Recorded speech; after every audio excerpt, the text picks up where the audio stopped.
There's nothing that isn't it. Nothing. Everywhere you go, everything you do, every place you put your hand, you look upon, is it, is God. God,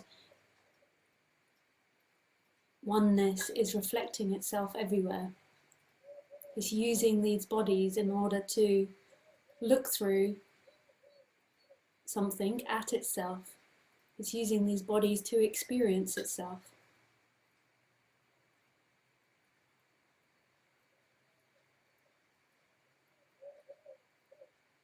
And it's done it through all these magical tricks of cause and effect and time. So it appeared as if this world has been growing and evolving over time. And that we are the humans that are this complicated part that's evolved. And the humans have now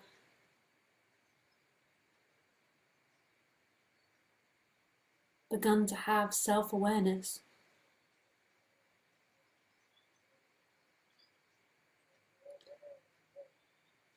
And through having self-awareness, they've begun to believe that they are these bodies, that that's who they are, through this ability to recognize the body in the mirror and to understand that it moved in time sitting on this chair. They began to then really believe that was who they are. It's not even them as such, it's just an energy that took over, making it really feel like they're independent people in the body.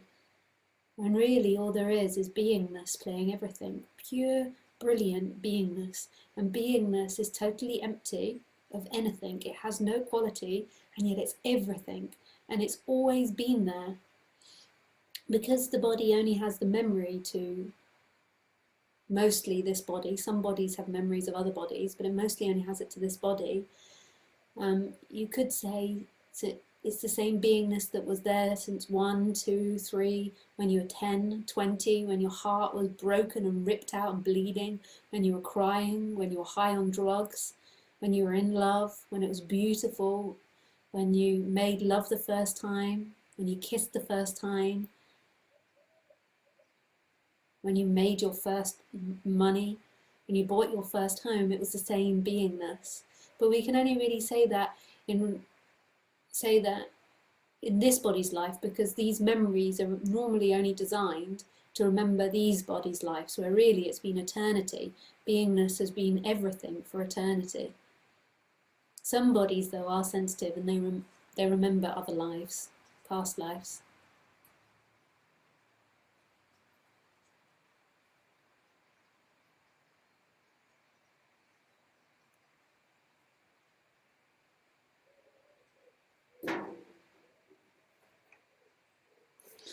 Just going to turn this radiator down. I always get concerned about it. It's getting too hot. It's an electric radiator. I'm not used to them.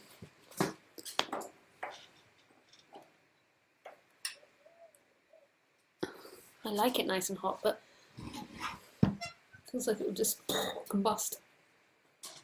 It's gone a bit black, you see. But I don't think that's good. But you see this blackness, even if it did combust into flame and eat everything in this room, everything got burned, including me.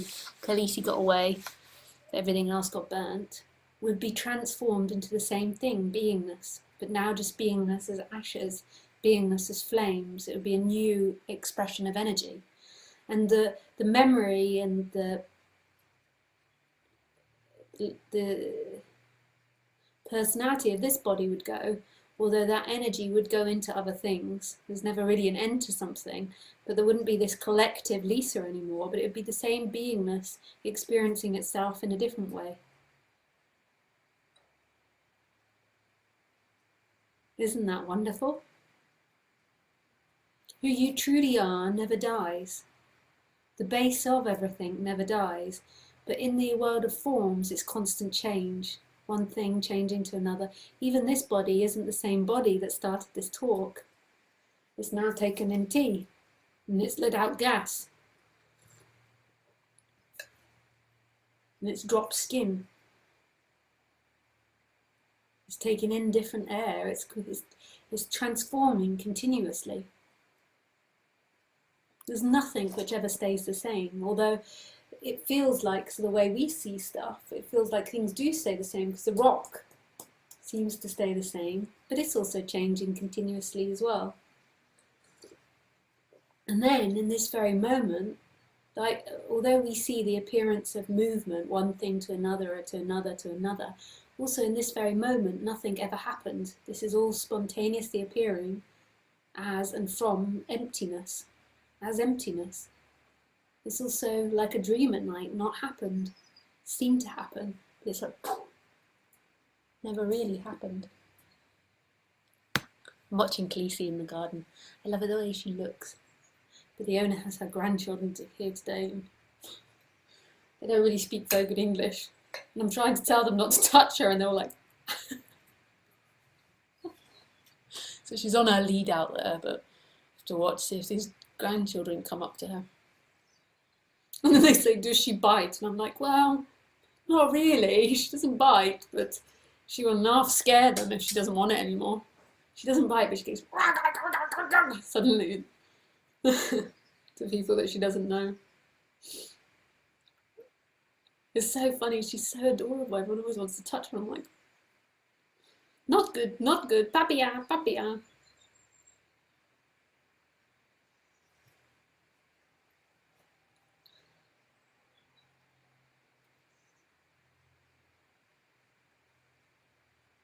She's so sweet. Apparently she was going up, we can't understand each other that well because of the language, but apparently she was going up to the owner's windows because it's an old house, and kind of from some angles you can see in the window from the grass, and she just was peering her head up to, like, looking in.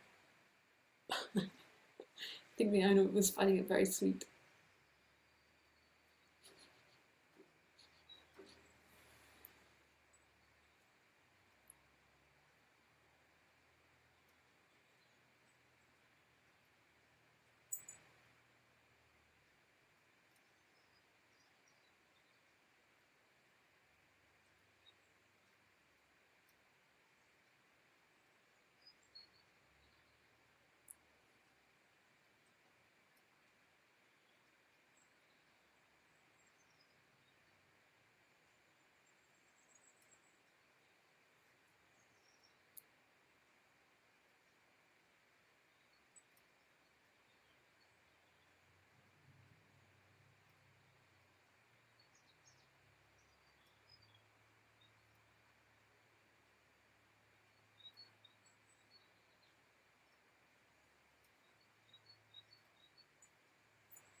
And this is such a wonderful dance. Look at it. There is so much, and it's weird. It is happening.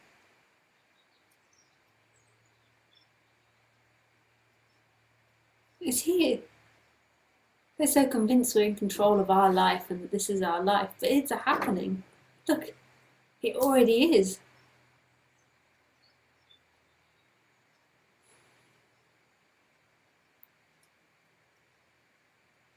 But the human suffers because it has this sense that it's in relationship with what is. And as soon as anything, any animal has that, it's afraid for its life. I am alive and I will die.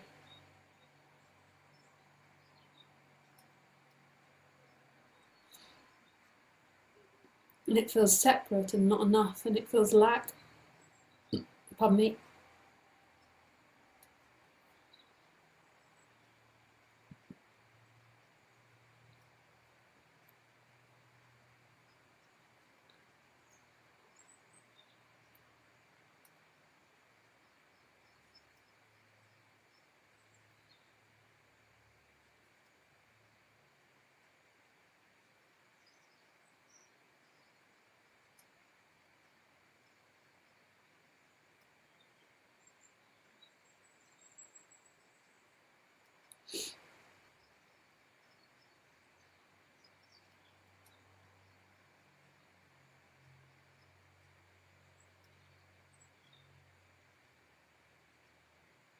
And so when that person divides, when that person begins and there is a divide, there is always trying to fulfill that whole. And it manifests itself in apparent fun ways, like you feel not enough, so you look for this other person in order to complete you. And this is a really beautiful dance, but it's ultimately suffering. So you look for someone that you can love and have as yours. And when you get that, what a high joy that brings, what beauty that brings.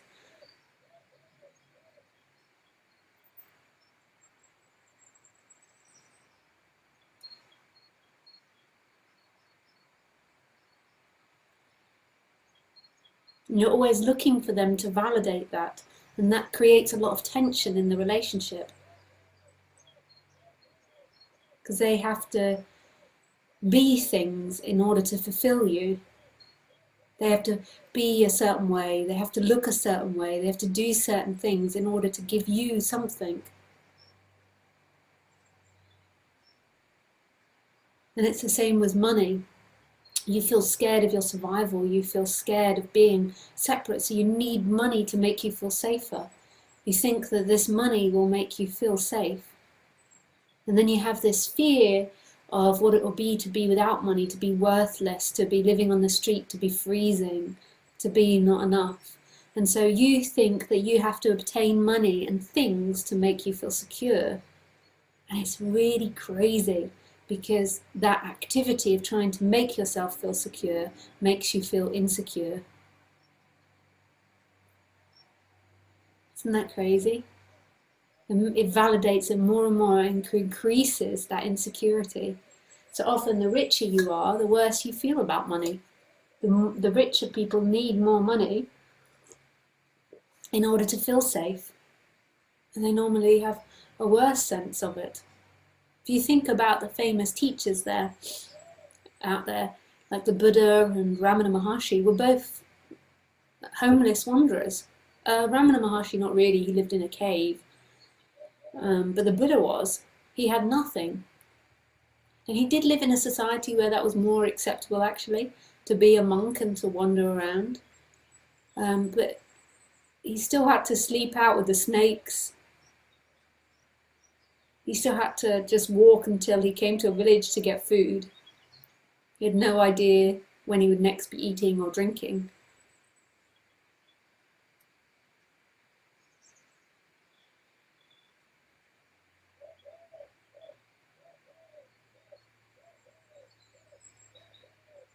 And I don't normally talk about personal path of Lisa that much, I do, but you most probably look at me and think, rich girl, she's never known poverty, or a lot of people ask me if I have rich parents or if I have a trust fund. And that isn't the case, although I have had quite well-off boyfriends, depending on what you call as wealth. Not that many. But I've pushed money to the absolute limit. I've got down to my last £5. I've even checked out caves to live in. This was when I was with Khaleesi, actually, a couple of years ago, and I was like, I could live here, and I had £5 left. And I had no idea. I had an event coming up, a talk. I had no idea if people would come. This was when I'd just come back to Europe, I think, and I'd spent all my money on getting Khaleesi from Thailand. And then I'd spent the rest of the money I had on a car, on this old Polo that my friend Nick sold me. And and I found these caves near Dartmoor. They were so beautiful, and I even videoed them, and I was like, well, if Ramana Maharshi did it, I can do it. And I got down to my last £5, and I had 3 weeks to go, and it worked out. I think I got a donation, and then people actually came to the talks. So, and the reason I tell you that story is because I think that people like to listen to me because they think, oh, that's good. I don't need to change anything about the way I am. Look, she looks like a normal person that lives in society. She doesn't look like Ramana Maharshi. or the Buddha. I'm not saying I am them, but she doesn't look like she's done anything like them. So I can just carry on with my wealth. I can carry on with my particular lifestyle, and nothing needs to change. I gave up everything for this, everything. So if you've got that imagination about me, I think now part of the reason why this body dresses in a normal manner is because it can't be bothered to try and think of abnormal. It's too lazy, so it just dresses in what other people wear this way. It likes looking attractive, but it also likes the fact that it can do all these crazy things and fit into society. Like I get away with a lot of things that are very odd. Like I'm not married, I don't have kids, I don't always have a permanent residence. I do these talks on the internet. But I want to make it clear that this requires losing everything.